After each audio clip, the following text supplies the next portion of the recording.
देश में विपक्ष कमजोर कभी नहीं है, न हो सकता है, क्योंकि 60% जनता हमेशा व्यवस्था से नाखुश है या व्यवस्था से उसको शिकायतें हैं या उससे बेहतर एक्सपेक्टेशन है। तो विपक्ष तो होता ही होता है। डिपेंड ये करता है कि जो विपक्षी पार्टियां हैं, फॉर्मेशन है, उसको कितना वो कैपिटलाइज कर पा रही है, कितना गैल्वेनाइज कर पा रही है। तो विपक्ष आपको दिखेगा, वो विपक्ष शुरुआती दिनों में कम से कम अगर पार्टियों के फॉर्म में न दिखे तो आपको जनता की ओर से दिखेगा।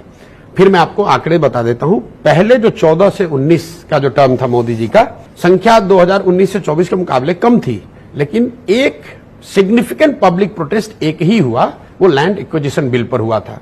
और चर्चा इतनी चैटर नहीं होती है, लेकिन वो फेसलेस था, पब्लिक का प्रोटेस्ट था और सरकार को 4 बार अध्यादेश सरकार ने रिन्यू किया, लेकिन अल्टीमेटली सरकार को बैक ट्रैक करना पड़ा। पूरे 5 साल में एक public agitation on record of significance. दूसरे टर्म में मोदी जी की ताकत ज्यादा रही है, संख्या ज्यादा रही है, लेकिन 3 बड़े पब्लिक प्रोटेस्ट हुए और तीनों में सरकार को झुकना पड़ा। फार्मर्स प्रोटेस्ट में तीनों लॉ को वापस लेना पड़ा, सीए एनआरसी को 4 साल तक एबेंस में रखा हुआ था, अभी लेकर आए हैं, और SC ST एक्ट पर भी जो एजिटेशन शुरू हुआ, 7-10 दिन के अंदर सरकार को झुकना पड़ा।